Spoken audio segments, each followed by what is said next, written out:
दोस्तों, भारतीय समाज में कई तरह की परंपराएं निभाई जाती है। भारत ही एक ऐसा देश है जहां पर आप एक ही मोहल्ले में कई धर्म के लोग देख सकते हैं। जहां हिंदुओं में खून के रिश्ते में शादी करना उनके संस्कारों के खिलाफ माना जाता है, तो वहीं इस्लाम धर्म इसमें फर्क नहीं रखता है।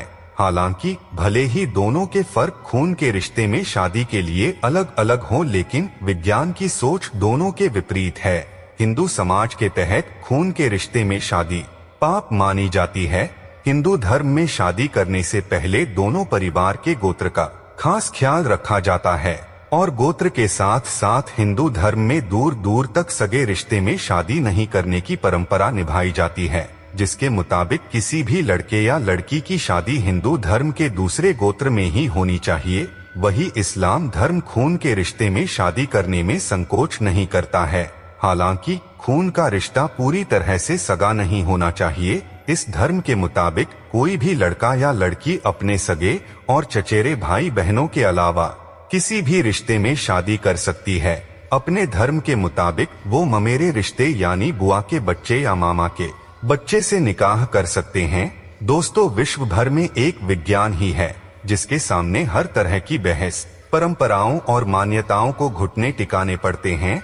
तो चलिए दोस्तों, आज हम इस वीडियो के माध्यम से जानते हैं कि आखिर इस्लाम अपने बहन से निकाह क्यों करते हैं तथा इस्लाम धर्म की शुरुआत कब हुआ था और इस्लाम में खतना क्यों करता है। दोस्तों, इस्लाम धर्म का वो सच जिसे जानकर आपके भी पैरों तले जमीन खिसक जाएगी, जो पूरे दुनिया में अपनी जड़ें मजबूत करने वाले मुसलमानों के बारे में तो हम सभी जानते हैं, जिनके रहने बोलने और रहने हर चीज का तरीका वाक्यों से अलग है। बस सवाल ये आता है, आखिर मुसलमान कौन है, इनका असली सच क्या है? क्यों इस्लाम धर्म में लोगों को जलाया नहीं जाता बल्कि दफनाया जाता है? आखिर क्यों इस्लाम धर्म के लोग मांस खाना पसंद करते हैं? आज के इस वीडियो में आपको इस्लाम धर्म से जुड़े हर उस सवाल का जवाब मिलेगा जिसे आप सभी के लिए जानना बहुत जरूरी है। चाहे आप हिंदू हो या मुसलमान, इस वीडियो के अंत तक बने रहें और अपने मन में किसी प्रकार की नकारात्मकता लाने से पहले वीडियो को अंत तक जरूर देखिएगा। दोस्तों, सबसे पहले सवाल आता है कि इस्लाम धर्म क्या है और उसका अस्तित्व कहां से आया। अब हमें नहीं लगता कि खुद इस्लाम धर्म को मानने वाले लोग यह जानते होंगे कि उनके धर्म की सबसे पहले शुरुआत कहां से हुई थी। लेकिन अगर हम इतिहास के पन्नों को खोल कर देखें तो ऐसे बहुत से सबूत मिलते हैं जो इस्लाम धर्म के बारे में काफी कुछ बताते हैं। तभी तो जानकारों का कहना है कि इस्लाम धर्म का सीधा संबंध रामायण से है। रामायण के युद्ध के दौरान भगवान राम और उनकी सेना ने सभी राक्षसों का वध कर दिया था, लेकिन सिर्फ शूर्पणखा का वध नहीं किया गया था, उसकी नाक और कान काट कर छोड़ दिया गया था। जिसके बाद शूर्पणखा अपना चेहरा कपड़े से छुपा कर रखती थी। अपने भाई रावण की मृत्यु के बाद शूर्पणखा शुक्राचार्य के पास गई और जंगल में उनके आश्रम में रहने लगी। रामायण के युद्ध के बाद राक्षसों का वंश खत्म न हो जाए, इसलिए राक्षसों के गुरु शुक्राचार्य ने शिवजी की आराधना की और उसके आराधना से प्रसन्न होकर शिवजी प्रकट हो गए और भगवान शिव ने अपना स्वरूप शिवलिंग शुक्राचार्य को देकर कहा, जिस दिन कोई हिंदू इस शिवलिंग पर गंगा जल चढ़ा देगा उस दिन राक्षसों का नाश हो जाएगा। तब तक के लिए राक्षसों का वंश है और वह इसी से चलता रहेगा। दोस्तों, भगवान के दिए हुए शिवलिंग को शुक्राचार्य बिल्कुल सुरक्षित जगह पर रखना चाहते थे ताकि कोई भी हिंदू उस तक पहुंच ना जाए। इसलिए शुक्राचार्य ने शिवलिंग को हिंदुओं से दूर रेगिस्तान स्थान में स्थापित कर दिया। इसलिए लोगों द्वारा कहा जाता है कि मक्का मदीना में शिवलिंग मौजूद है, जिस पर अगर कोई हिंदू गंगा जल चढ़ा देगा तो पृथ्वी पर मौजूद सभी मुसलमानों का सर्वनाश हो जाएगा।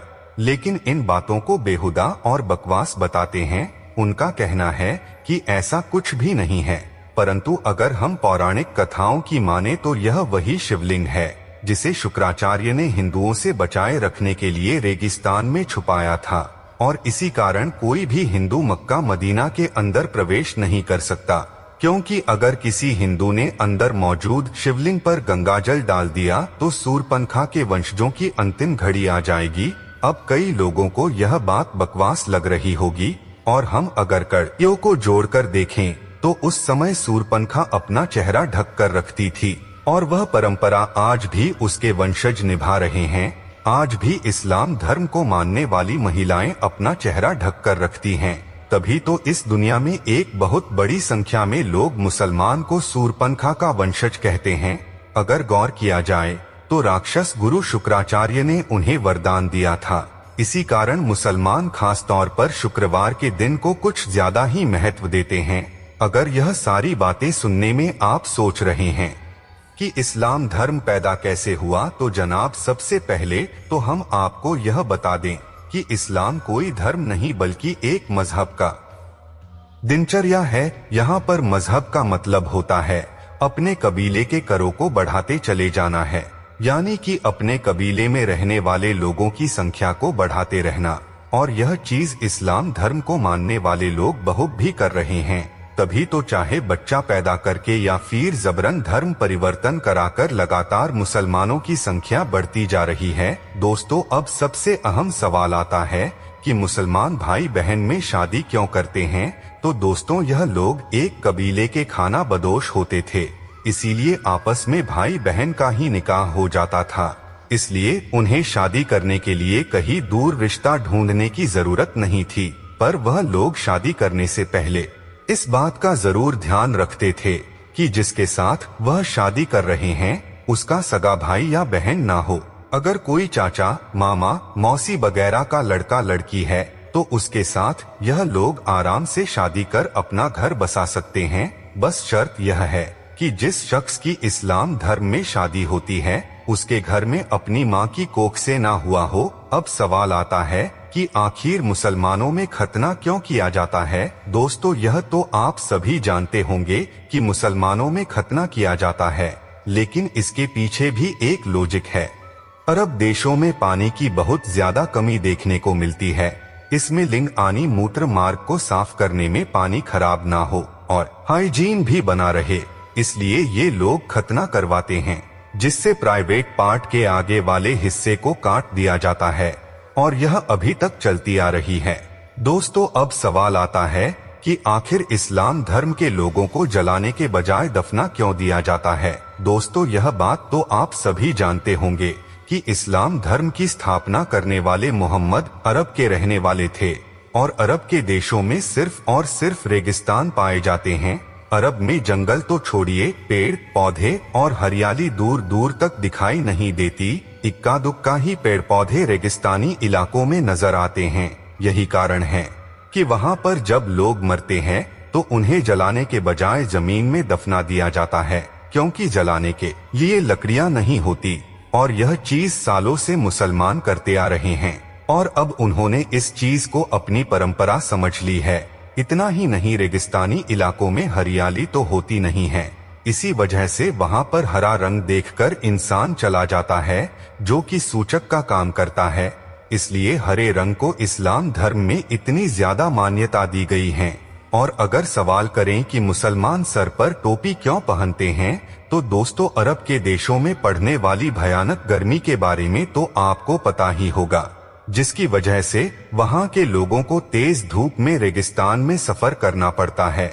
यही कारण है कि वहाँ के लोग अपने सिर को ढकने के लिए टोपी पहनते हैं, ताकि धूप की गर्मी से बीमार ना पड़े। और यह प्रथा आज भी चली आ रही है। तभी तो अरब के देशों में लोग अपने सर पर कपड़ा बांध कर रखते हैं, जिससे धूप की गर्मी उन्हें नुकसान न पहुंचाए। दोस्तों, खान पान की बात करी जाए तो आप भी यह अच्छे से जानते हैं कि अरब के देशों में रेगिस्तान के अलावा कुछ भी नहीं देखने को मिलता है। वहाँ पर खेती बाड़ी करना या फिर फलों को उगाकर खाना असंभव सा है। इसी वजह से वहाँ के लोग जानवरों को मारकर अपना भोजन बनाते हैं और वही परंपरा आज तक चलती आ रही है। अब हालात बदल चुके हैं, लोग गेहूं, आटा, चावल भी खरीद सकते हैं, लेकिन सालों से अपनी परंपरा को निभाते हुए वह लोग ज्यादातर पुराने समय की तरह ही जानवरों को मारकर खाना पसंद करते हैं। लेकिन वह खाने के लिए जिस जानवर को मारते थे उसे कुर्बानी का नाम दे देते थे, जिसके मुताबिक अगर जानवर की कुर्बानी करी गई है तो उस जानवर को अल्लाह के नाम पर मारा गया है, ताकि जानवर की हत्या का पाप उनके सर पर ना आए। और धीरे धीरे यह प्रथा बढ़ती चली गई। अब तो इसे मुसलमान त्योहार के रूप में भी मानते हैं। दोस्तों, हमने आपको इस्लाम से जुड़ी जितनी भी बातें बताई वह सारी सच्चाई है। तभी तो आज इस्लाम धर्म को मानने वालों की संख्या लगातार बढ़ती जा रही है, पर चाहकर भी कोई रोक नहीं लगा सकता। जिस हिसाब से मुसलमानों की संख्या बढ़ती जा रही है, उसे देखते हुए यह कहना गलत नहीं होगा कि आने वाले कुछ ही सालों में दुनिया में सबसे ज्यादा मुसलमान की आबादी देखने को मिलेगी। अब हमारे बहुत से मुसलमान भाई बहनों को यह सारी बातें सुनकर बुरी लग रही होगी। हम उनके धर्म को इस तरह से कह रहे हैं, पर दोस्तों, हमारा इरादा किसी भी धर्म को ठेस पहुंचाना नहीं है, बल्कि हम तो आपके सामने कुछ ऐसे फैक्ट रख रहे हैं जो पूरी तरह से लॉजिकल है, और अगर आप उस पर गौर करेंगे तो आपको समझ में आ जाएगा कि हम जो कह रहे हैं वह वाकई में सच हो सकता है। तो दोस्तों, आज की वीडियो में बस इतना ही। मिलते हैं अगले वीडियो में, तब तक आप अपना ध्यान रखिएगा।